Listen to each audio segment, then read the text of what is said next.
स्वागत है आप लोग का यूपीपीएससी मेंटर ग्रुप पे। हम लोग आज जो ऑनलाइन लेक्चर हुआ उसमें विदेश नीति को एक मोटा मोटा डायमेंशन देने की कोशिश किया कि हम क्या क्या चीज़ों पे फोकस करेंगे। यहाँ पे रिवाइज कर लेते हैं। बेसिकली ये डेमो क्लास होगा और जो मेंस बैच ज्वाइन कर लिए हैं उनके लिए क्लास भी होगा। तो वहाँ पे तो हमने वीडियो नहीं प्रोवाइड किया था, डिस्कशन किया था। तो हमने कहा कि विदेश नीति को विदेश नीति को प्रभावित करने वाली क्या क्या कारक हैं। हमने कुछ और नहीं बताया, जो हम लोग जानते हैं हमारे जहन में है उसी को हमने आधार बनाया और आधार बना के सोचने के लिए मजबूर किया कि कारक में क्या क्या, विदेश नीति के कारक में क्या क्या इंपॉर्टेंट है उसमें हम देख लें। तो एक बताया क्या, सामाजिक, ठीक। दूसरा हमने बताया आर्थिक, और कोई भी देश हो यही चीज प्रभावित करेगा। तीसरा राजनीतिक, चौथा हमारा सामरिक, पांचवा हमारा आर्थिक में ही संसाधन लेते हैं, लेकिन अगर संसाधन ले लेंगे तो संसाधन यहां पे ले लेंगे। भौगोलिक स्थिति, भौगोलिक स्थिति, ठीक है। हमारा इतिहास और संस्कृति, इतिहास और संस्कृति, ठीक है, ये प्रभावित करेगा। और हम लास्ट वन बताए थे कूटनीति। कूटनीति के अलावा एक है हमारा साइंस एंड टेक, वो प्रभावित करेगा, ठीक है। तो हम विदेश नीति को प्रभावित करने वाले कारक क्या क्या हैं वो हमने देखा। तो अगर बड़ा बेसिक से सोचें कि कहां से स्टार्ट करें, तो एक है आंतरिक, आंतरिक कारक, और दूसरा है अंतरराष्ट्रीय कारक, अंतरराष्ट्रीय कारक। यही कारक पे हमें सोचना है। तो आंतरिक कारक में हमने उठाया कि आंतरिक कारक में ये सारी चीजें होंगे, आंतरिक कारक में, ठीक। अब एक एक को खोल के अगर देखा जाए कि क्या क्या है प्रभावित करने वाले कारक में, तो देखो हमने इसको बड़े अच्छे से डिटेल में बताया है, फिर भी एक दो खोल के बता दे रहे हैं कि सामाजिक में हमने बताया कि समाज कैसा है, उनकी विचारधारा कैसा है, धर्म है, धर्म के आधार पे। फिर हम कहें यहाँ पे कि जो विविधता है वो विविधता, ठीक है। संरचना कैसा है, संरचना कैसा है, जनसंख्या कैसा है, ठीक है। डायस्पोरा की क्या स्थिति है, ठीक। ये सामाजिक है। सामाजिक में संस्कृति भी जोड़ लेते हैं, ठीक। तो सामाजिक सांस्कृतिक हो गया। दूसरा हमारा राजनीतिक आ जाता है। राजनीतिक में क्या क्या चीज प्रभावित करेगी, तो किसी राष्ट्र का विचारधारा कौन सी विचारधारा पे चल रहा है, लोकतंत्र है, लोकतंत्र है कि राजतंत्र है, राजनीतिक अधिकार का क्या स्थिति है, राजनीतिक अधिकार की स्थिति क्या है, ठीक है। यहाँ पे दल व्यवस्था कैसा है, ठीक। दल व्यवस्था कैसा है, ये चीज पे चलता है। तो ये हम मोटा मोटा देख सकते हैं राजनीतिक में प्रभावित करने वाला। अब हम चलें नेक्स्ट, राजनीतिक के बाद आर्थिक में। तो आर्थिक में हमारा क्या है कि संसाधन देखें, तो संसाधन में प्राकृतिक और मानव दोनों संसाधन के देखें, उसके ऊपर डिपेंड करता है। फिर हमारा आर्थिक नीतियां क्या है, वो आर्थिक नीतियां। फिर हमारा व्यापार, उद्योग, शिल्प, ठीक है, परिवहन, परिवहन या इंफ्रास्ट्रक्चर कह लो, इंफ्रास्ट्रक्चर, अवसंरचना, ये प्रभावित करता है। फिर हम क्या कर सकते हैं कि व्यापार हो गया, उद्योग हो गया। तो इसमें हमारा बेसिकली क्या है कि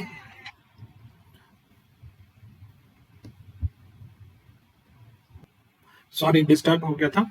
तो हम लोग थे आर्थिक पे, तो आर्थिक में बताया संसाधन है, उसके बाद आर्थिक नीतियां क्या है, व्यापार क्या है, उद्योग क्या है, शिल्प है, परिवहन है, व्यापार के लिए कौन सा है, एफटीए साइन हुआ है कि नहीं हुआ है, वो सारी चीजें हैं, वो अलग है, इसमें भी सब टॉपिक हो जाएगा। ठीक, तो हम लोग सामाजिक, आर्थिक, राजनीतिक देख लिया। उसी तरह हम क्या करेंगे, जो डिटेल में बताए थे कि हम लोग डिटेल में जाएंगे, तो सामरिक देख लेंगे, संसाधन हो गया, भौगोलिक स्थिति का भी होता है इसमें, इतिहास और संस्कृति और कूटनीति, और साइंस एंड टेक।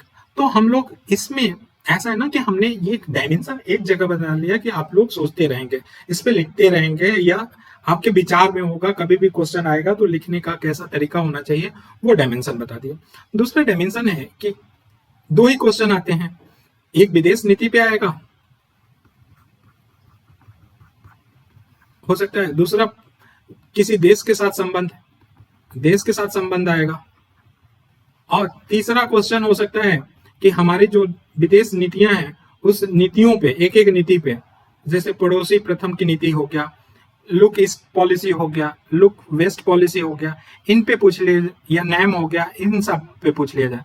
और चौथा क्वेश्चन कहां से आ सकता है, तो संगठन पे आ सकता है, WHO हुआ, UN हुआ, G20 हुआ, ठीक है, इस तरह के SCO हो गया, इन पे क्वेश्चन, यही आधार है, 4 तरह के क्वेश्चन होते हैं और मैक्सिमम 3 क्वेश्चन पूछे जाते हैं। यूपीपीसीएस में यही रहा है अभी तक, आगे बढ़ भी सकता है। तो हम तो जो बेसिक मात्र 2 दिन अगर आप अच्छे से पढ़ लो तो मेंस तैयार हो सकता है, लेकिन क्या तरीका होना चाहिए पढ़ने का, वो सबसे बड़ी बात है। तो देखो, हमने विदेश नीति पे बात किया, अब देश से, कोई देश से संबंध की बात करें, तो देश से संबंध की बात करें, कोई भी देश हो, तो कुछ भी बात है तो सहयोग, सहयोग क्या, वही कारक है, उसी कारक में से कौन कौन से सहयोग होता है, जैसे सामरिक सहयोग, आर्थिक सहयोग, ठीक है, अगर सामाजिक है तो सामाजिक सहयोग, व्यापार, ठीक है, इसमें आर्थिक में व्यापार आ जाएगा, ठीक, राजनीतिक अगर है तो राजनीतिक है। तो वो सहयोग के क्या कारण है, जो कारक है उसी से सहयोग के कारक हो जाएगा, सारे सामाजिक, आर्थिक, राजनीतिक जितने हमने बताया सहयोग का। तो फिर उनमें चुनौतियां क्या है, चुनौतियां क्या है या बाधाएं क्या है, वो बाधाएं कुछ अलग होंगे, और जो ऊपर उठाए हैं टॉपिक उनसे जुड़े हुई चुनौतियां होंगी, सेम वही हो गया, सामाजिक, आर्थिक, राजनीतिक, साइंस एंड टेक्स है, या जो भी सामरिक है, ठीक, और फिर कंक्लूजन लिख देंगे, देश से संबंध की बात हो गई।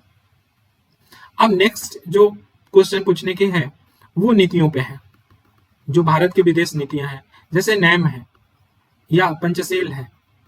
अब पूछ ले कि मूल्यांकन करने के लिए पूछ ले, या इससे लाभ क्या हुआ, ठीक है, पंचशील से लाभ क्या हुआ, अभी तक इसकी प्रासंगिकता क्या है, प्रासंगिकता क्या, उदाहरण सहित बताइए, ठीक है, इसमें अभी वर्तमान समय में चुनौतियां क्या क्या विद्यमान है, नैम को लेके यही पूछ ले। तो जितनी नीतियों हैं उन नीतियों से ये क्वेश्चन बन सकता है, महत्व, लाभ या महत्व, ठीक है। नेक्स्ट क्वेश्चन हमारा क्या बन सकता है, नेक्स्ट संगठन से क्वेश्चन बन सकता है, जो प्योर क्या होगा, प्योर हमारा करंट पे होगा, और करंट एनालिसिस होगा, सब कुछ मिलके, ठीक है। तो हम अब स्टार्ट करने जा रहे हैं इंटरनेशनल रिलेशन। उसके बाद हम लोग क्या करेंगे कि एक एक करके सब चीज डिस्कशन करेंगे। तो पहला हमारे सामने आ रहा है, अंतर्राष्ट्रीय संबंध होता क्या है, या जो अंतर्राष्ट्रीय संबंध में हम शब्दावलियां कुछ यूज करते हैं, तो उन शब्दावलियों को समझ जाएंगे तो कुछ बहुत हमें आईआर क्या होने लगेगा, समझ में आने लगेगा, आईआर समझ में आने लगेगा। जब तक ये शब्दावलियां नहीं समझेंगे तो आईआर जटिल हो सकता है। तो पहला है कि इंटरनेशनल रिलेशन होता क्या, पहला क्वेश्चन यही है। तो अंतर्राष्ट्रीय संबंध क्या होता है कि अपने हित को साधने के लिए, अपने हित को साधने के लिए दो देशों के बीच में जो संबंध स्थापित होता है उसको बोलते हैं अंतर्राष्ट्रीय संबंध।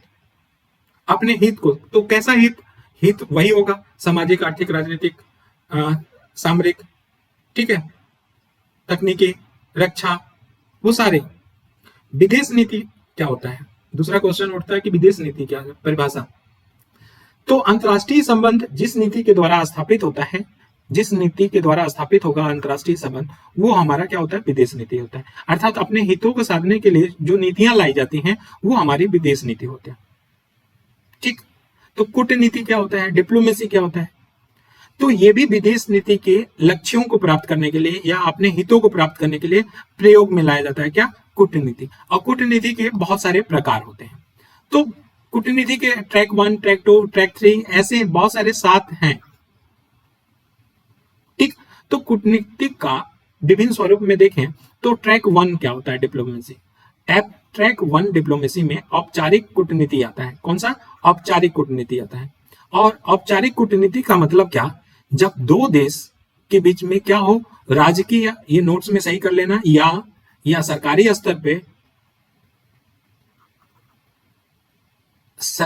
पे यहाँ पे बनती है, सरकारी स्तर पे बनती है या संबंध स्थापित होता है, उसे ट्रैक 1 डिप्लोमेसी कहते हैं। अर्थात ट्रैक 1 में क्या होगा, ट्रैक 1 डिप्लोमेसी में हमारा क्या हो, सरकार के स्तर पे हो या राष्ट्र के स्तर पे, ठीक है, जो संबंध बनाया जाता है उसको हम ट्रैक 1 बोलते हैं।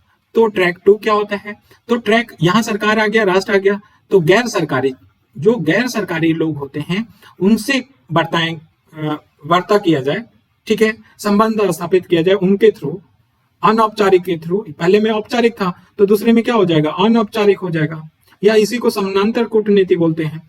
तो जो अनौपचारिक अर्थात गैर सरकारी स्तर पे क्या हो, वार्ताएं हो, संबंध स्थापित किया जाए, वो ट्रैक 2 डिप्लोमेसी कहलाता है। जैसे जब सुनते हो ना कि जब पीएम, प्रधानमंत्री जाते हैं तो उनके साथ दल जाता है। अब दल में राजकीय दल होते हैं जो सरकार की तरफ से होते हैं, और कुछ गैर सरकारी होते हैं जो बड़े बड़े क्या होते हैं, निवेशकर्ता होते हैं या उद्योगपति होते हैं, वो जाते हैं। तो जो जाते हैं गैर सरकारी, वो आते हैं अनौपचारिक में या ट्रैक 2 डिप्लोमेसी में, जैसे अडानी हुए, अंबानी हुए, ठीक है, ये सब।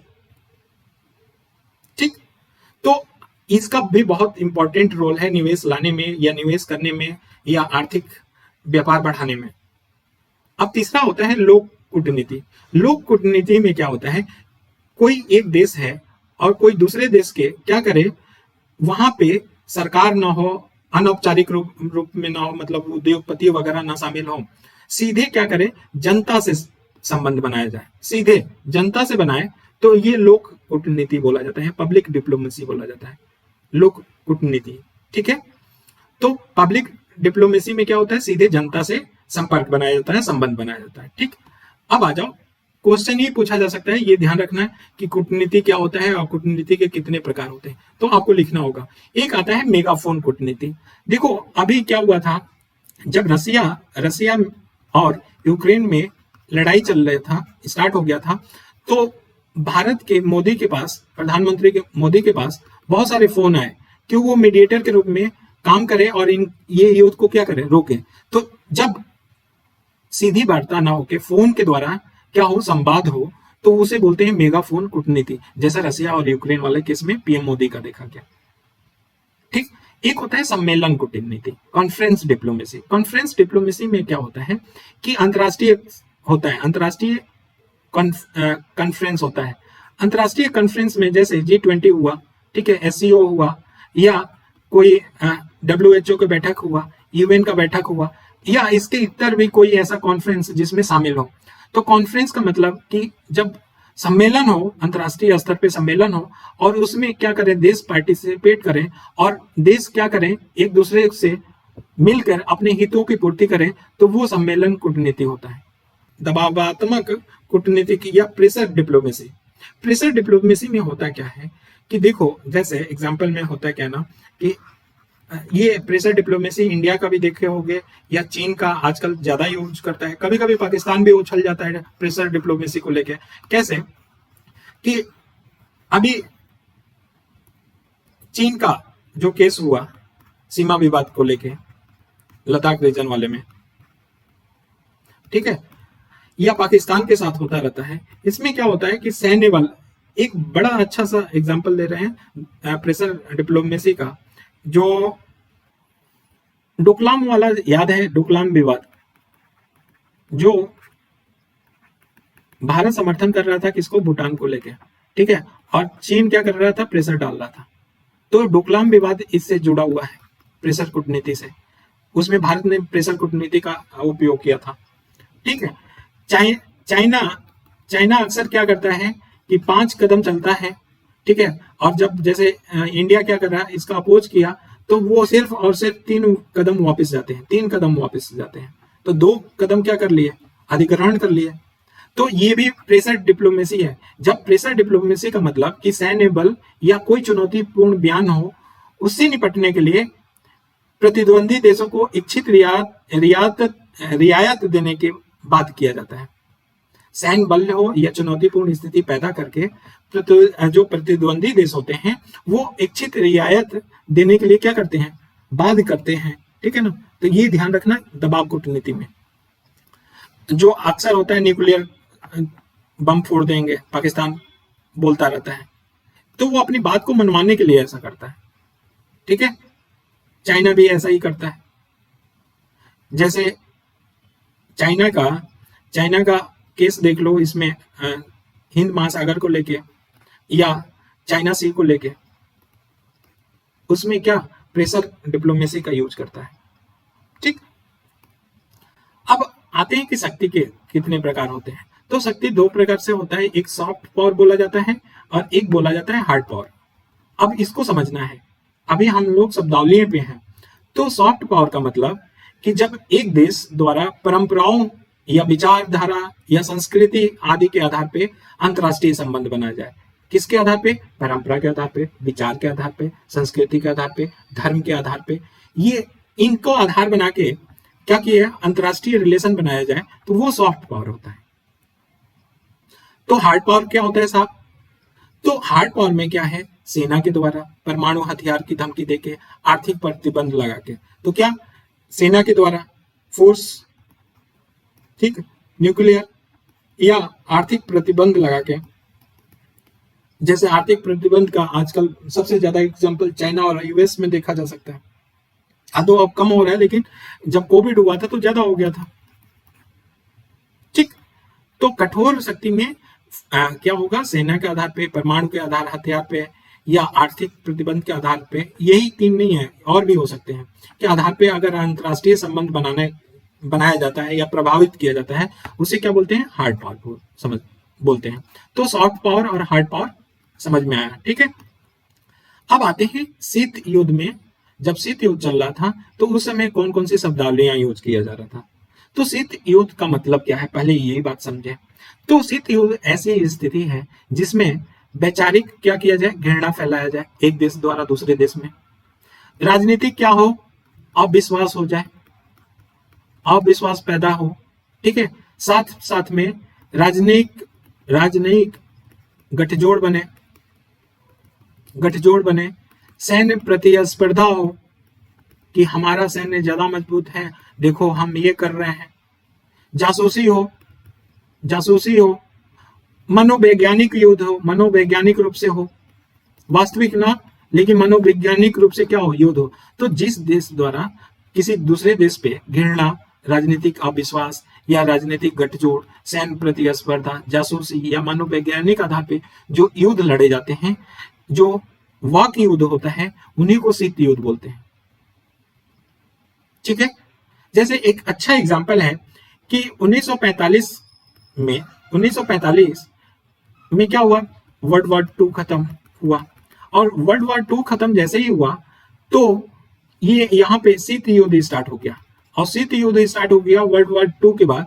इसमें किसके किसके बीच में हुआ, तो यूएस और यूएसएसआर के बीच। किसके बीच, तो पूंजीवाद और समाजवादी के बीच। सोवियत संघ साम्यवादी था और यूएस क्या था, पूंजीवादी था। अब इन दोनों के बीच में वाक युद्ध स्टार्ट हुआ, संचार युद्ध हुआ, विचारों का युद्ध हुआ, प्रतिस्पर्धा हुआ, शस्त्र का होड़ लग गया। यूएस न्यूक्लियर बनाया तो यूएसएसआर ने भी न्यूक्लियर बनाया, या इसी को कहें शत्रुतापूर्ण मित्रता हुआ। दिखाने के लिए बस हैंडशेक कर रहे हैं, लेकिन मन में क्या है, शत्रुता की भावना है। ठीक है, तो इसको शीतकाल के रूप में घोषित किया गया। ठीक, तो 1945 से लेके 1991 में यूएसएसआर विघटित हुआ, और 1991 में जब यूएसएसआर विघटित हो गया तब जाके ये खत्म हुआ था। तो हम मोटा मोटा कहें कि शीत युद्ध होता क्या है, तो शीत युद्ध कहें कि युद्ध और शांति के बीच में एक ऐसी स्थिति है जो वाक स्तर पे लड़ी जाती है। युद्ध और शांति के बीच की स्थिति है, ना युद्ध होता है ना शांति होती है, लेकिन अस्थिरता बनी रहती है। और कब लड़ाई हो जाए, कब विश्व युद्ध हो जाए, ये कुछ कहा नहीं जा सकता है। मतलब एक तनावपूर्ण स्थिति रहती है। ठीक, अब देखो आता है कि एक ध्रुवी, अब इसके बाद एक शब्द आता है एक ध्रुवी, दो ध्रुवी और बहुध्रुवी। होता क्या है, अब इसको समझते हैं। दो ध्रुवी का मतलब कि जो वर्ल्ड मैप है ये दो पार्ट में डिवीजन हो जाए, दो ध्रुव हो जाए। मतलब कि जैसे 1945 में 45 से लेके और जब तक विघटन नहीं हुआ था 1991 तक दो ध्रुवी था, एक यूएस था और एक क्या था, यूएसएसआर था। यूएस क्या था, पूंजीवादी था, और यूएसएसआर क्या था, साम्यवादी था। ठीक है, तो ये दो ध्रुवों के बीच में लड़ाई हो रही थी, दोनों यूएस और यूएसएसआर के बीच में। ठीक, और जैसे ही विघटन हुआ तो डोमिनेंट कौन हो गया, फिर प्रभुत्व हो गया पूरे विश्व पे, किसका, यूएस का या यूएसए का। तो इसको बोलेंगे एक ध्रुवी। ठीक है, और जो शीतकालीन स्थिति था उसको बोलेंगे दो ध्रुवीय विश्व। अब क्या हो रहा है कि 91 से चलते चलते 1991 से चलते चलते अभी तक क्या है, इससे पहले तक यूएस के कोटे में या प्रभावशाली था या एक ध्रुवी था, लेकिन अभी वर्तमान स्थिति ऐसी आ रही है कि बहुध्रुवीय विश्व बनता जा रहा है। अर्थात एशिया में देखें तो एशिया में दो नाम बड़े आते हैं, एक चीन का आता है और एक भारत का आता है। ठीक है, ये डोमिनेट कर रहे हैं। फिर उधर रसिया बढ़ रहा है। ठीक है, जो अभी रसिया यूक्रेन के युद्ध के रूप में देखा जा सकता है। अमेरिका हाई है। ठीक है, इधर अफ्रीका में देखो तो साउथ अफ्रीका है। ठीक, उधर देखो अगर साउथ अमेरिका में देखो तो ब्राजील को देखो। ठीक है, तो ये अब जो विश्व है बहुत सारे ध्रुवों में बढ़ता जा रहा है, कॉन्टिनेंट वाइज भी बढ़ता जा रहा है। ठीक, कहने का मतलब है कि पहले क्या था, दो ध्रुवीय था, उसके बाद एक ध्रुवीय हुआ, और एक ध्रुवीय होने के बाद फिर ये वर्ल्ड बहुत सारे पावर या शक्तियों में डिवीजन हो गया, और बहुत ध्रुवीय की स्थिति अब पैदा हो गया। अब भारत को भी महाशक्ति के रूप में माना जाता है, चीन को भी महाशक्ति के रूप में माना जा सकता है, रसिया भी बढ़ रहा है। ठीक है, तो अब ऐसा नहीं है कि प्रभुत्व सिर्फ अमेरिका के पास ही है, नहीं, अब इसकी स्थिति क्या हो रही है, कमजोर हो रही है। वरना इतना डोमिनेंट था कि कोई भी विश्व में कोई संगठन है, अगर उसका वो क्या है, मेंबर है, तो वो ही प्रभावशाली होता है। डब्ल्यूएचओ में सबसे ज्यादा प्रभाव इसी का था, पैसा ज्यादा देता था। यूएन में भी देख लो, लेकिन अब ऐसा स्थिति नहीं है। ठीक है, तो एक ध्रुवी, बहुध्रुवी और द्विध्रुवी दोनों समझ गए। अब आते हैं साम्राज्यवाद या साम्राज्यवाद के विभिन्न रूप। तो साम्राज्यवाद का मतलब क्या है, बड़ा सिंपल वर्ड में समझते हैं कि साम्राज्यवाद होता क्या है।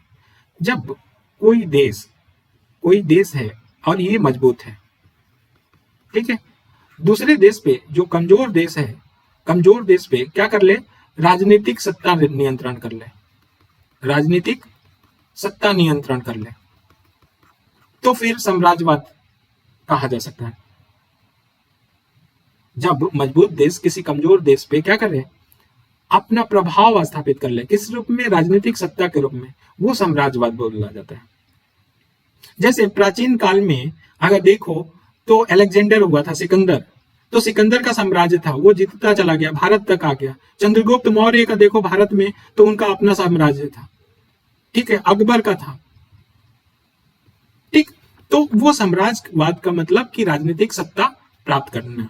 ठीक है, अब आ जाओ उपनिवेशवाद। उपनिवेशवाद में क्या होता है कि कोई मजबूत देश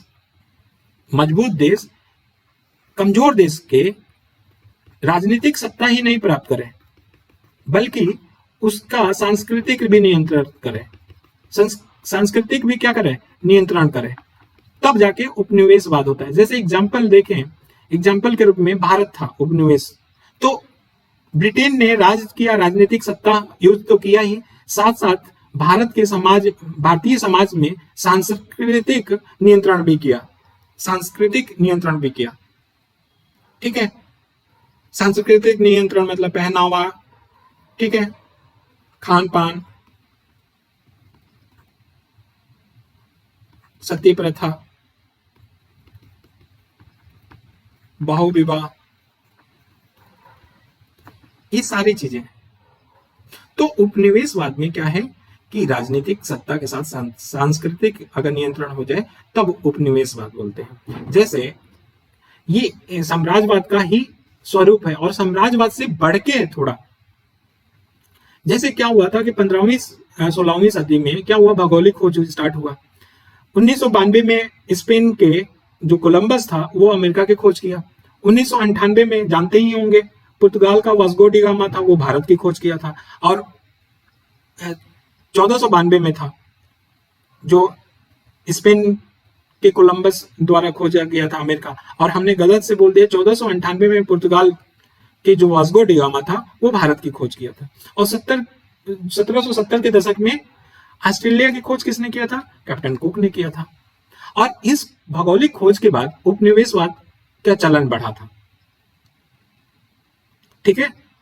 इसमें अपने हितों को उपनिवेश क्या करते थे, मजबूत देश दूसरे देश को क्या बनाते थे, उपनिवेश बनाते थे अपने हितों को साधने के लिए, ठीक है। तो उपनिवेशवाद भी समझ में आया। अब आते हैं नौ साम्राज्यवाद।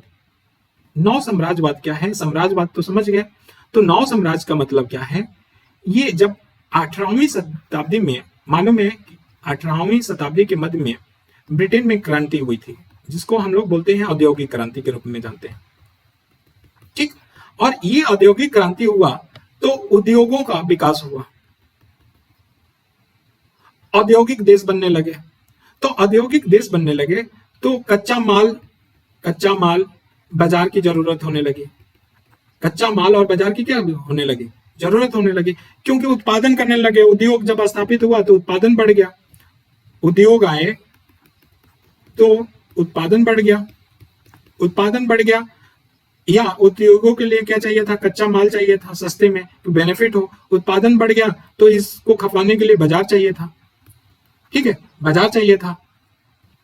तो ये जो साम्राज्यवाद का जो नया रूप आया कच्चा माल के लिए और बाजार के लिए, उसको ही नौ साम्राज्यवाद बोलते हैं। तो फिर साम्राज्यवाद और नौ साम्राज्यवाद में क्या अंतर है, देखो। जो साम्राज्यवाद था वो जैसे अलेक्जेंडर था तो वो सैन्य बल पे जीतता चला गया, या चंद्रगुप्त मौर्य जीतता चला गया। लेकिन नौ साम्राज्य में ऐसा नहीं है, सैन्य संघर्ष नहीं होगा, सैन्य संघर्ष इसमें नहीं होगा, या न होगा तो नाम मात्र का होगा, ठीक है।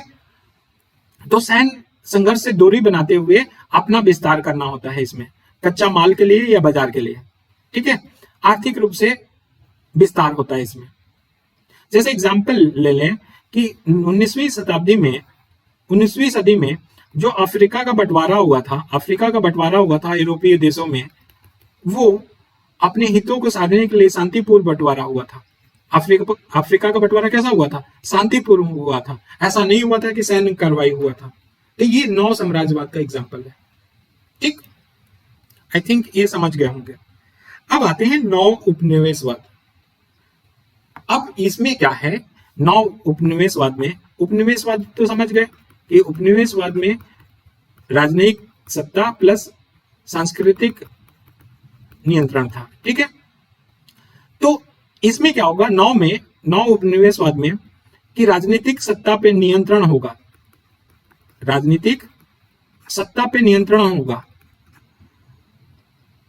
बगैर अनुदान दिए या ऋण के माध्यम से लाभ उठाना। बड़ा अच्छे एग्जाम्पल से समझते हैं कि चीन है, चीन अपना BRI इनिशिएटिव लेकर आया, ठीक है, जिसको वन बेल्ट वन रोड के रूप में भी जाना जाता है। चीन ने क्या किया, अपना ये रोड मैप बनाने के लिए देशों को ऋण देने लगा। इस ऋण में छुपा हुआ नहीं है श्रीलंका की क्या हालत हुई, ठीक है।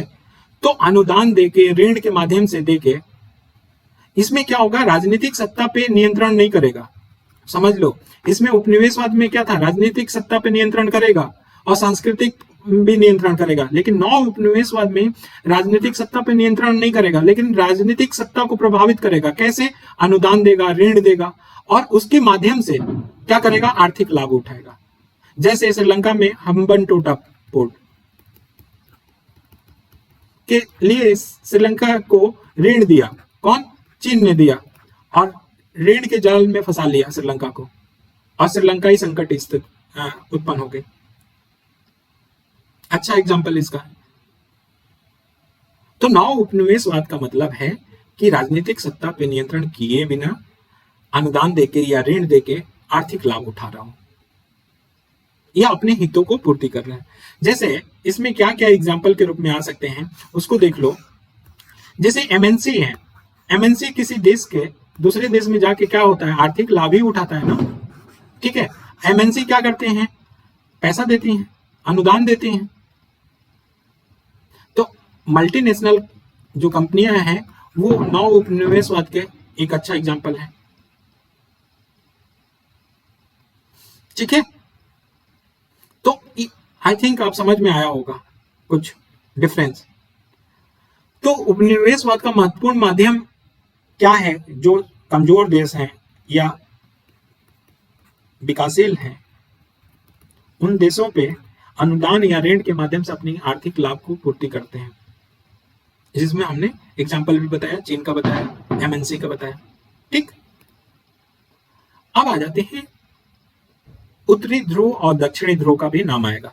उत्तरी ध्रुव, जैसे ये ग्लोब है, तो जो उत्तरी ध्रुव है ये उत्तरी ध्रुव है और ये क्या है, दक्षिणी ध्रुव है।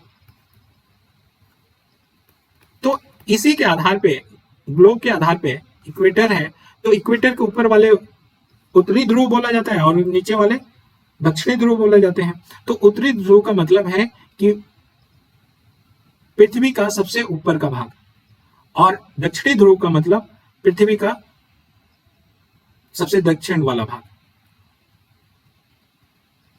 तो देखा जाए कि जो उत्तरी ध्रुव है, ये कंसेप्ट है कि उत्तरी ध्रुव वाले जो भी देश हैं अधिकांशतः विकसित देश हैं, विकसित देश हैं। और जो दक्षिणी ध्रुव वाले हैं, जैसे अमेरिका, लैटिन अमेरिका हुआ, मतलब साउथ अमेरिका हुआ, अफ्रीका हुआ, एशिया हुआ, ये दक्षिणी ध्रुव में आते हैं और ये कम विकसित हैं।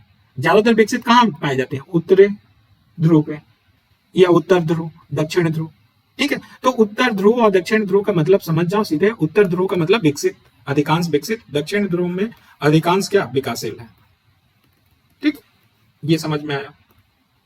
अब आते हैं, एक टर्म आता है कि दक्षिण दक्षिण संवाद, ठीक है। तो दक्षिण और दक्षिण संवाद का मतलब कि ये सोचो, ये इक्वेटर है और ये दक्षिण में, ये दक्षिण बोला जाता है साउथ, और ये ईस्ट नॉर्थ, ठीक है, ये नॉर्थ है, ये साउथ।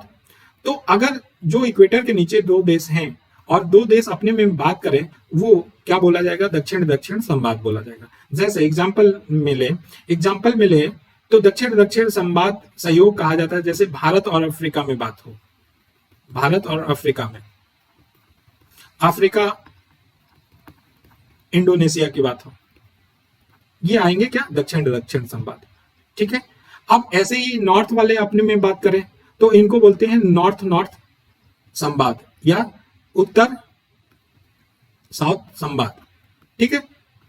और एक टर्म आएगा जब नॉर्थ का बात करें और साउथ का बात करें, तो इसको बोलते हैं नॉर्थ साउथ संवाद, ठीक है। तो ये टर्म यूज किया जाएगा जब आगे पढ़ने में तकलीफ ना हो, उसके लिए बता रहे हैं, ठीक है ना। अब नेक्स्ट आ जाते हैं भारत की विदेश नीति पे। तो हमारी जितनी शब्दावलियां थी वो खत्म हो गया। अब भारत के विदेश नीति को पढ़ने जा रहे हैं। तो भारत की विदेश नीति जब पढ़ना है तो 5 चरण के रूप में देखा जाता है। ये अपने ईज के रूप में इसको चरण में डिवाइड कर दिया। पहला चरण है किसका? नेहरू का युग बोला जाता है। दूसरा चरण किसका बोला जाता है? तो चीन युद्ध के बाद तक इंदिरा युग तक, तो जो चीन युद्ध के बाद हुआ था और इंदिरा तक चला था उसका दूसरा चरण बोला जाता है। तीसरा चरण क्या था? 1980 का दौर बोला जाता है। चौथा क्या? 1990 का दशक, जब यूएसएसआर क्या हो गया था, बेक्टन हो गया था। और पांचवा चरण अभी का या मोदी का युग बोला जाता है ये। और हर एक चरण पे आपका क्वेश्चन बन सकता है। तो हमारा है मेंस का तैयारी है, तो हम हर एक चरण को कैसे डिवाइड करेंगे। देखो पढ़ने का तरीका क्या है, भारत की विदेश नीति पे अक्सर ऐसे आ जाता है, तो ऐसे में ये 5 चरण लिख लोगे बहुत अच्छे होंगे विदेश नीति के। ठीक है, कैसे हम लोग इवेलुएट करेंगे या कोई चरण लिखना है तो कैसे लिखेंगे? तो देखो जिस भी चरण की बात करेंगे तो हमारा आधार होगा लिखने का कि उस समय जब जो पहला चरण चल रहा है या दूसरा चरण चल रहा है उस समय आंतरिक स्थिति क्या थी, आंतरिक स्थिति क्या थी, उस समय बाह्य स्थिति क्या थी, ये बात करेंगे। और तीसरा बात करेंगे कि इसमें क्या नीतियां लाई गई, कौन कौन सी नीतियां लाई गई थी विदेश नीति। ठीक है, और उसके बाद कंक्लूड कर लेंगे उस चरण को।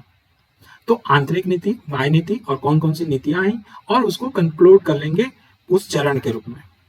ठीक, बस यही हर एक चरण का आधार होगा, आंतरिक स्थिति, बाह्य स्थिति, नीतियां। ठीक, और एक और जोड़ेंगे इसमें घटनाएं। ठीक है, क्या क्या प्रमुख घटनाएं हुए थे उस चरण में। तो आंतरिक स्थिति, बाह्य स्थिति, घटनाएं उस समय क्या क्या प्रमुख हुआ था और नीतियां कौन कौन सी लाई गई थी इन स्थितियों से निपटने के लिए।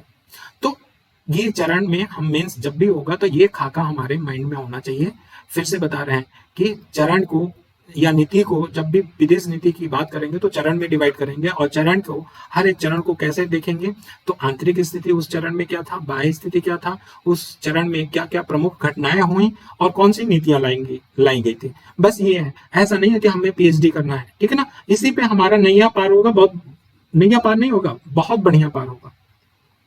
ठीक, अब देखो प्रथम चरण की बात कर रहे हैं, कब से?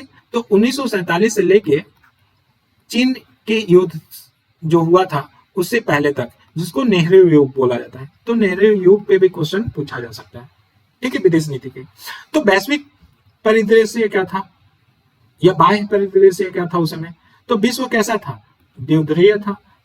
भाई हमने बताया था ना कि 1945 से पीछे जो कंसेप्ट बताया था 1991 तक क्या चला था? शीत युद्ध चला था। किसके किसके बीच में चला था? यूएस और यूएसएसआर के बीच में चला था।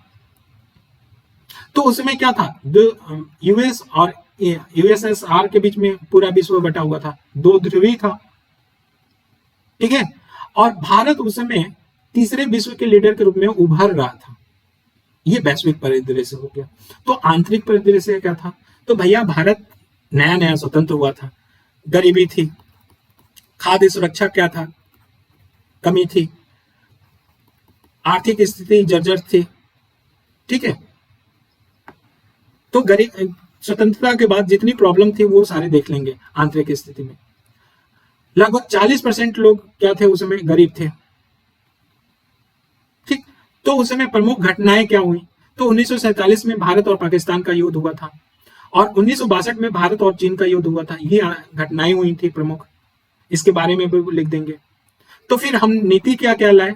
तो आदर्शवाद पे बल दिया गया, पंचशील पे, नैम पे बल दिया गया और अफ्रीका एशिया की दोस्ती पे बल दिया गया। ये नीति लाया गया था कब? नेहरू युग। अब इस पे सोच के जितना चाहे आप लिख सकते हो, इसको एक्सप्लोर करके इस टॉपिक पे सोचिएगा और लिख लीजिएगा। ठीक है, अगर नहीं समझ में आएगा तो फिर हमें बताइएगा, फिर हम डायमेंशन और देंगे। लेकिन हमने बड़ा संक्षेप में बताया नेहरू युग में वैश्विक परिदृश्य क्या था, आंतरिक परिदृश्य क्या था, क्या प्रमुख घटनाएं हुई थी और कौन कौन सी नीतियों पे बल दिया गया था उनके युग में।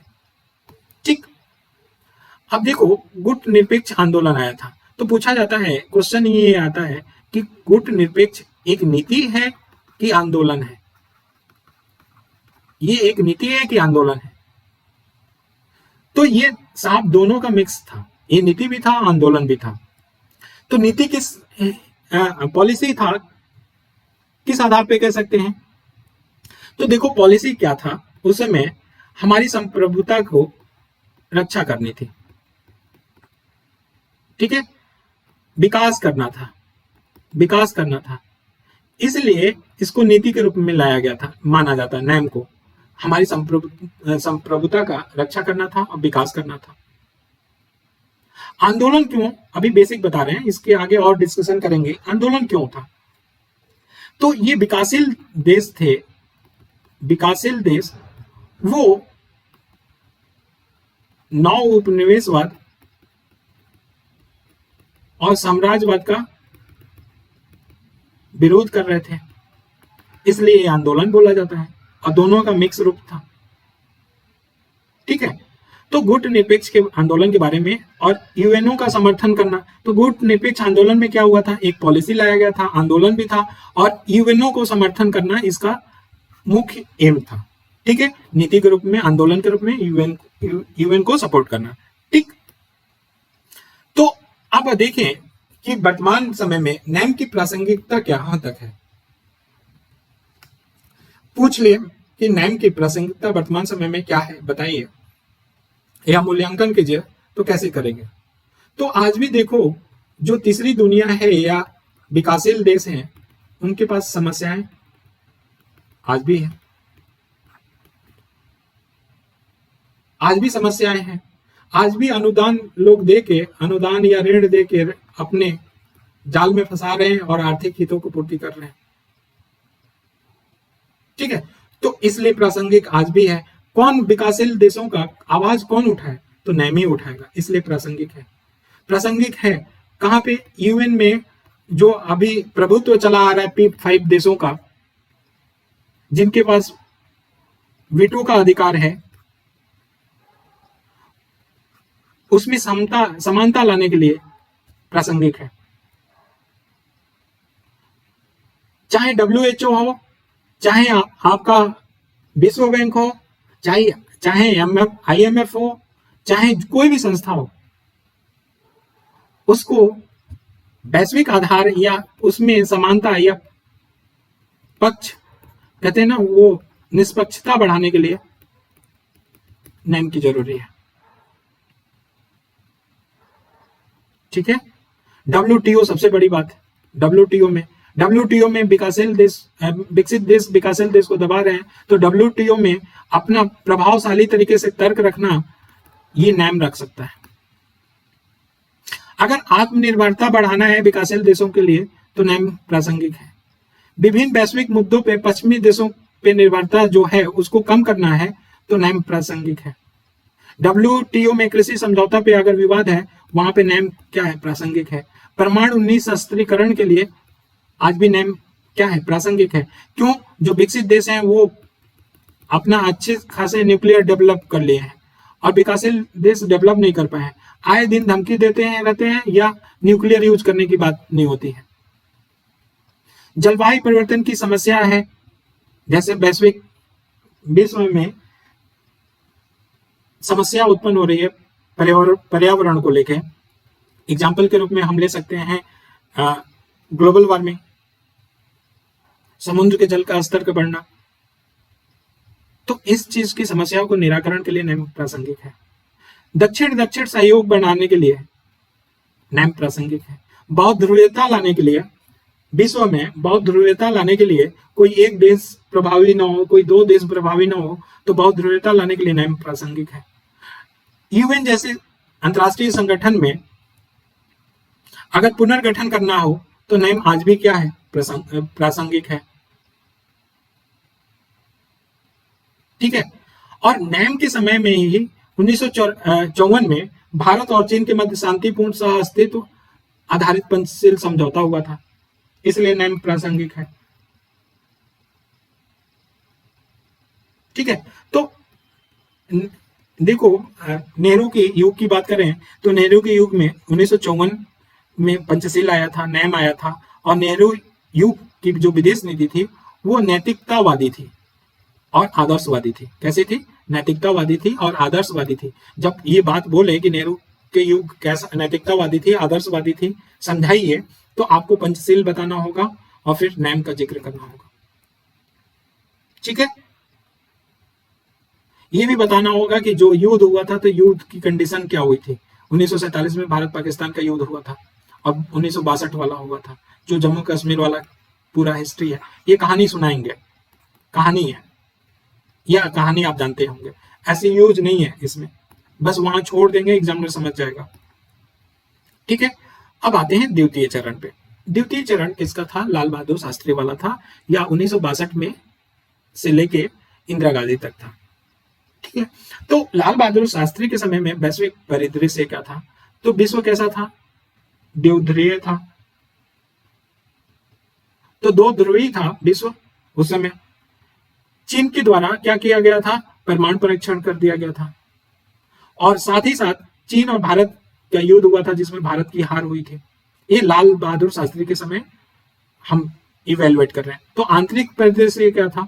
तो जब हार मिली थी चीन और भारत का, तो उसमें सेना का मनोबल क्या हो गया था? डाउन हो गया था। उस समय खाद्य मंदी चल रहा था, तो हमारी कृषि भी अच्छी डाउन पे चल रहा था। जय जवान जय किसान याद होगा, जोड़ो। क्यों? खाद्य मंदी और कृषि चल रहा था, और सेना का मनोबल गिरा हुआ था। अंतरराष्ट्रीय नेतृत्व नहीं था उस समय कोई। ये आंतरिक परिदृश्य था। घटनाएं क्या हुई लाल बहादुर शास्त्री के समय? तो सरक्रिक आक्रमण हुआ था। ये भी इंटरेस्टिंग कहानी है कि जब सरक्रिक पे आ गया था, पाकिस्तान आक्रमण किया था, तो लाहौर की तरफ कुछ कर गए थे इधर से, तो ये पाकिस्तान की सेना इधर आना पड़ा था। ये लाल बहादुर शास्त्री की सोच थी। हम डिटेल में नहीं जाएंगे, तो ये पूरे कहानी पे एक लेक्चर हो जाएगा। ठीक है, और क्या घटनाएं हुई? तो भारत पाकिस्तान के बीच में युद्ध हुआ था, ताशकंद समझौता हुआ था यूएसएसआर और पंचशील को लेके, ताशकंद समझौता हुआ। तो ये प्रमुख घटना हुई थी। तो नीति इनकी कैसी थी लाल बहादुर शास्त्री की? अगर मूल्यांकन किया जाए तो आदर्शवाद आज भी विदेश नीति में देखने को मिल रहा था, लेकिन थोड़ा सा व्यवहारिक हो गया था। ठीक है, थोड़ा सा व्यवहारिक हो गया था। जैसे हमने बताया था ना कि जब आक्रमण करने गए थे या क्रीप गए, तो दूसरे से गुजरात राजस्थान वाले स्थल से वो उधर लाहौर की तरफ कूच किए, तो ये व्यवहार के रूप में यहां से हटना पड़ा था, तो व्यवहारिक हो गया था थोड़ा। ठीक है, इसके ऊपर कभी बात कर लिया जाएगा, लेकिन ये घटना पढ़ लीजिएगा, इंटरेस्टिंग कहानी के रूप में कभी भी यूज होगा। अब इसी में दूसरे चरण में आते हैं इंदिरा गांधी का युग। तो इंदिरा गांधी के युग में देखें तो वैश्विक परिदृश्य क्या था? तो उस समय शीत युद्ध चल रहा था। तो शीत युद्ध में वैसा चल रहा था, लेकिन शांति का दौर बना हुआ था, और दो ध्रुवीय विश्व था। यूएस और चाइना और पाक अलायंस बना लिए थे इंदिरा गांधी के समय में। यूएस और चाइना और पाकिस्तान के बीच में अलायंस बन गया था। ये वैश्विक परिदृश्य था। आंतरिक परिदृश्य में क्या था? तो आपातकाल आया था, पब्लिक सेक्टर घाटे में थे, राजस्व घाटा क्या था? अधिक था, मिश्रित अर्थव्यवस्था अपनाई जा चुकी थी। ये आंतरिक परिदृश्य था। तो घटनाएं क्या हुई इंदिरा गांधी में? तो पाकिस्तान की हार हुई थी, जिसमें याद है ना कि बांग्लादेश वाले में, जिसको पूर्वी पाकिस्तान बोला जाता था, उसमें पाकिस्तान की हार हुई थी, और इंदिरा गांधी ने ही समर्थन किया था, बांग्लादेश को आजाद करवाया था। तो उसमें लगभग 97,000 सैनिक क्या किए थे? आत्मसमर्पण किए थे। और इंदिरा गांधी के समय में ही 1974 में पहला परमाणु परीक्षण हुआ था पोखरण में। तो ये प्रमुख घटनाएं थी। नीति क्या थी? तो यथार्थ इंडिया की तरफ बढ़ रहा था। जैसे 1971 में भारत यूएसएसआर शांति मैत्री संघर्ष हुआ था। क्या था? ये छोटा सा कहानी है, बता देते हैं। क्या हुआ था कि बांग्लादेश में विद्रोह चल रहा था। ठीक है, पाक का आतंक कहें उस समय था बांग्लादेश में 71 में, और पाक को मनोबल रूप से सपोर्ट कौन कर रहा था? मनोबल रूप से सपोर्ट कर रहा था यूएस, और वो हिंद महासागर में ही था अपनी बेड़ा लेके। तो इंदिरा गांधी ने क्या किया कि बांग्लादेश को सपोर्ट करने के लिए अपना सेना भेजा, और साथ ही में यूएस को भी तो प्रति संतुलित करना था। जो बैठा था पाक को क्या करना था, अलायंस बना रखे थे पहले से, तो पाक को यूएस को प्रति संतुलित करना था, तो कैसे करता। ठीक है, तो उसको करने के लिए क्या करना था, इंदिरा गांधी ने दिमाग खेला। 71 में यूएसएसआर से क्या कर लिया, समझौता कर लिया और कहा कि ऐसा है कि आप यहाँ पे यूएस के बेड़ा है, हमें सपोर्ट करोगे तब हम जाके यहाँ पे लड़ पाएंगे, नहीं तो यूएस वाले भी आ जाएंगे। तो यूएसएसआर ने बोला कि अगर कोई आएगा तो हम भी यहाँ पे आएंगे। तो हिंद महासागर में वो भी अपने बेड़ा के लिए बोल दिया था कि हमारा बेड़ा वहीं पे है, अगर कोई कदम उठाएगा तो मारेंगे, धुआं धुआं हो जाएगा। ठीक है, और उधर इंदिरा गांधी ने दिमाग लगा के यहाँ पे सेना भेज दिया था। तो यहीं पे 97,000 क्या हुए थे, सेना आत्मसमर्पण किए थे पाकिस्तान के, और बुरी हार हुई थी। ठीक, तीसरा चरण चले। तीसरा चरण था 1980 का दशक। उसमें वैश्विक परिदृश्य क्या था, तो शीत युद्ध प्रारंभ था, यूएसएसआर की अर्थव्यवस्था घाटे में हो गई थी और लगभग शीत युद्ध की समाप्ति का दौर चल रहा था। ये वैश्विक परिदृश्य था। आंतरिक परिदृश्य क्या था, तो जो सार्वजनिक उद्यम थे वो घाटे में थे। ठीक है, उद्योग क्या थे, घाटे में थे। ग्रोथ रेट क्या था, जीडीपी हमारा कम था और राजनीतिक अस्थायित्व था। अब लोगों को मालूम होगा कि हमने पॉलिटी में कितने बार बताया गया 1989 से गठबंधन की सरकार स्टार्ट हो गई थी। तो गठबंधन की 80 के दशक की बात है, 1980 का दौर की बात हो रहा है। तो क्या हो गया था, गठबंधन की राजनीति आ गई थी, तो राजनीतिक रूप से अस्थायित्व आ गया था। घटना क्या हुआ था मेजर, तो सियाचिन पे नियंत्रण ऑपरेशन मेघदूत द्वारा, श्रीलंका में सिविल वार हुआ था, उस समय की प्रमुख घटना थी। और नीति क्या थी, तो कोई नीति नहीं थी। क्यों, राजनीतिक अस्थायित्व था। भारत और वैश्विक स्तर पर आर्थिक समस्या और भुगतान संकट का दौर स्टार्ट हुआ इसी तीसरे चरण में। और 1989 में आजादी के बाद पहली बार किसी दल का गठबंधन बना था। 1989 में गठबंधन वाली सरकार बनी थी और 1989 में सोवियत संघ का विघटन भी प्रारंभ हो गया था। क्यों, क्योंकि यूएसएसआर का अर्थव्यवस्था क्या होने लगा, बैठने लगा था। ठीक, तो अब आ जाते हैं चौथा चरण, 1990 का चौथा चरण। अच्छा, इसमें डिटेल में बात करने का मतलब नहीं है, वो कहीं यूज नहीं कर पाओगे। ठीक है ना, बस यही पॉइंट यूज करोगे, 125 या 200 वर्ड में आएगा, वो लिख लोगे इसको विस्तार करते हुए। तो डिटेल में हम नहीं जाएंगे, उसका मतलब कोई नहीं है। कहानी के रूप में जरूर वार जरूर पढ़ लेना। ठीक है ना, ये आप लोग के ऊपर छोड़ रहे हैं। वार जितने बताए हैं, प्रमुख घटनाएं हैं, वो घटनाएं जरूर पढ़ लेना कि माइंड में बना रहे। वैश्विक परिदृश्य, वैश्विक परिदृश्य कैसा था चौथे चरण में, तो चौथे चरण में देखो, दो ध्रुवीय विश्व कैसे चेंज हो गया। 1990 का दशक था तो एक ध्रुवीय में चेंज हो गया। यूएसएसआर का क्या हो गया, विघटन हो गया। विचारधारा का जो लड़ाई चल रहा था वो अंत हो गया। निवेश और व्यापार पे क्या होने लगा, बल दिया जाने लगा चौथे चरण में। आंतरिक स्थिति क्या थी भारत की, तो अस्थायित्व था, अभी भी गठबंधन की राजनीति चल रही थी। एलपीजी को स्वीकार कर लिया गया था, अर्थव्यवस्था बिल्कुल ही खत्म था, इसलिए एलपीजी को स्वीकार किया था। घटना क्या हुई, तो मुंबई ब्लास्ट हुआ था 12 मार्च 1993 में। याकूब मेमन 1998 में एटॉमिक टेस्ट हुआ था पोखरण, दूसरे चरण वाला। उस समय कौन थे, अटल बिहारी वाजपेयी थे। नीति क्या हुआ, तो विदेश नीति को और व्यावहारिक लाया गया। अफ्रीका, लैटिन अमेरिका, एशिया देशों के साथ बेहतर संबंध बनाया गया। ठीक है, लुक ईस्ट पॉलिसी लाया गया। इजराइल के साथ कूटनीतिक संबंध बनाया गया, म्यांमार के साथ संबंध बनाया गया। ये सारी चीजें किया गया था और इसी में गुजराल का सिद्धांत आया था 1997 में। और इसके साथ छोटे और जो पड़ोसी देश हैं भारत के, उनको एक तरफा छूट देने की बात कही गई थी। किसमें, गुजराल सिद्धांत में 1997 में आया था। ठीक है, और यही जाके प्रथम पड़ोसी की नीति बन गई। तो इस दशक में कौन थे, अटल बिहारी वाजपेयी का युग था। वैश्विक परिदृश्य कैसा था, तो एक ध्रुवीय हो चुका था। अंतर्राष्ट्रीय आतंकवाद के विरुद्ध लड़ाई चल रही थी। आंतरिक क्या था, अटल बिहारी वाजपेयी के समय भारत की विकास गति पे था, सफल गठबंधन सरकार बनने लगी थी। घटनाएं क्या हुआ, तो 1998 में एटॉमिक टेस्ट हुआ था, 1999 में कारगिल युद्ध हुआ था, 2000 में बिल क्लिंटन विजिट किया था। ठीक है, और यूएस की उभरती शक्ति के साथ आर्थिक सामरिक संबंध पे बल दिया गया था। तो अटल बिहारी वाजपेयी के समय में ये काम किया गया था। और नीति क्या था, तो आदर्शवाद और यथार्थवाद दोनों का मिश्रण लेके चला गया था और अमेरिका से नजदीकियां बढ़ने लगी थी अटल बिहारी वाजपेयी के समय में। ठीक है, अब इसी में चौथे चरण में मनमोहन सिंह भी थे। तो मनमोहन सिंह में वैश्विक परिदृश्य क्या था, तो एक ध्रुवीय से बहुध्रुवीय हो चुका था। वैश्विक मंदी आ गई थी, आर्थिक मंदी की स्थिति आ गई थी 2009 वाली। ठीक है, आंतरिक परिदृश्य क्या था, गठबंधन की सरकार थी, यूपीए 1 और यूपीए 2 आया। वैश्विक आर्थिक मंदी का प्रभाव भारत पर अधिक नहीं हुआ था, 2009 वाले की बात जो हो रही है। ठीक है, घटना क्या हुआ था मनमोहन सिंह के समय में, तो 26/11 वाली घटना हुई थी। मुंबई अटैक हुआ था 26 नवंबर 2008 में। समझौता एक्सप्रेस चलाया गया था 2007 में, उसमें बम ब्लास्ट हुआ था 2007 में। अमेरिका के साथ न्यूक्लियर डील हुई थी मनमोहन के समय में।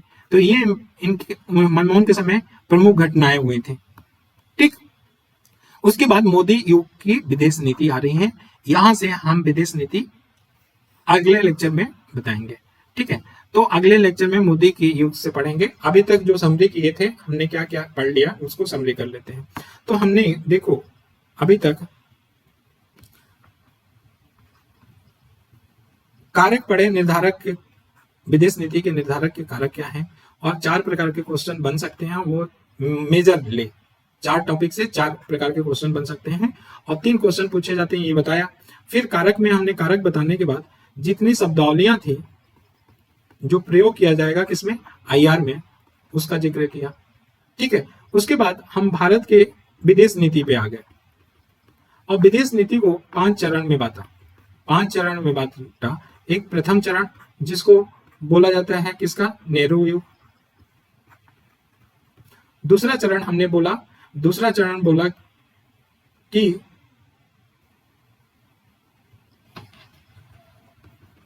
दूसरा चरण ये इंदिरा गांधी तक था। ठीक है, तीसरा चरण हमारा क्या था, 1980 का दशक बताया, और चौथा बताया क्या, 1990 का दशक, और पांचवा हम लोग मोदी के युग में घुस गए। तो मोदी का युग छोड़ के प्रथम नेहरू का युग का विश्लेषण कर लिया और हमने सब में वैश्विक कारण क्या था, आंतरिक कारण कारक क्या था, या स्थिति क्या थी, उस समय प्रमुख घटनाएं क्या था। बस ध्यान रखना, प्रमुख घटनाएं जरूर डिटेल में पढ़ लेना, नोट्स में दिए हैं क्योंकि वो लिखना नहीं पड़ेगा, लेकिन हाँ एक एस्पायरेंट रूप में होने के नाते आपको जानना चाहिए घटनाएं। अगर जानते हैं तो वेल एंड गुड। ठीक है, तो आज इतने पे ही बैंड करते हैं, नेक्स्ट लेक्चर में मिलते हैं मोदी युग से। ठीक, चलिए, थैंक यू।